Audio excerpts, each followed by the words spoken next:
sound.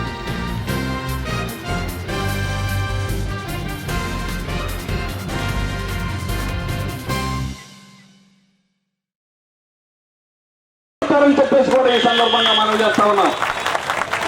మీరు ఇచ్చిన హామీలు ఏవి కూడా ఈ రోజు వార్డు నుండి ఎన్నికలు జరిగి ఉంటే కార్పొరేషన్ ముందేవి, కానీ మరి అది నువ్వు తీసుకొని పేదవాళ్ళకి 50,000 మంది నగరంలో ప్రజానీకం కదిలారు ఎత్తున. వారం రోజులు పాదయాత్ర నిర్వహించి ఈరోజు కలెక్టరేట్ దగ్గర నిరసనగా మహాధర్నా నిర్వహించడం జరుగుతుంది. ప్రజా సమస్యల్ని పరిష్కరించాలని ఈ ప్రభుత్వం మీద ఒత్తిడి చేయడానికి ధర్నా నిర్వహిస్తూ ఉన్నాం.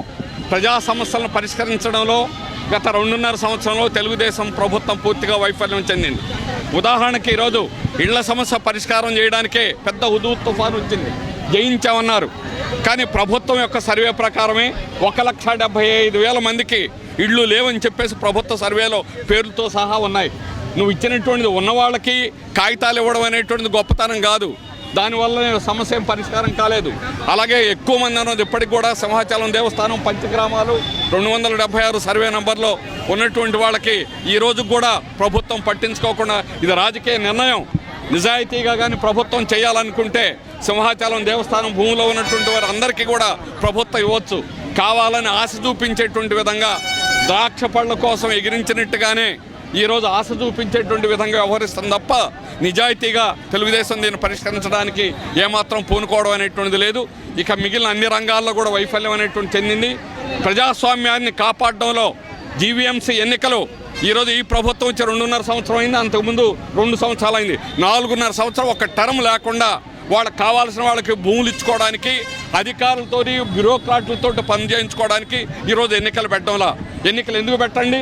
ప్రజాస్వామ్యం ఎందుకుంది? చంద్రబాబు నాయుడు ఎలా నాయకుడయ్యాడు? యూనివర్సిటీ నుంచి నాయకుడయ్యారు. ఈరోజు విద్యా సంస్థల్లో ఎన్నికలు లేవు, కార్పొరేషన్లో ఎన్నికలు లేవు, ట్రేడ్ యూనియన్లో ఎన్నికలు లేవు.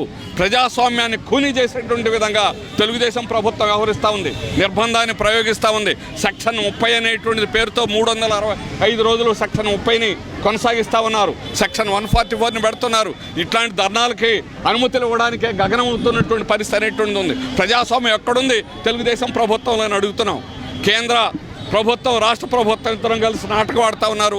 ఇద్దరు కలిసి ప్రజా సమస్యలను పక్కదారి పెట్టడానికి, ఒకరు నోట్ల విషయం, ఇంకొకరు పుష్కరాలు, ఇంకొకటి ఆ రకంగా ఉత్సవాలతోటి, లేదా రేపు ముద్దుల కార్యక్రమాలు, బీచ్లో ముద్దుల కార్యక్రమాలు, ఇలాంటివన్నీ కొట్టబెట్టి ప్రజల్ని పక్కదారి పట్టించేటువంటి విధంగా, ప్రజా సమస్యలను నిర్లక్ష్యం చేసేటువంటి విధంగా కేంద్ర రాష్ట్ర ప్రభుత్వాలు వ్యవహరిస్తూ ఉన్నాయి. అందుకనే బీజేపీ, టీడీపీ ప్రభుత్వ విధానాలకు వ్యతిరేకంగా ఈ ధర్నా నిర్వహిస్తున్నాం. రాబోయే కాలం ఈ సమస్యలు పరిష్కరించకపోతే మరింత పెద్ద ఎత్తున పోరాడాల్సి వస్తుందని ఈ ప్రభుత్వాలను హెచ్చరిస్తున్నాం.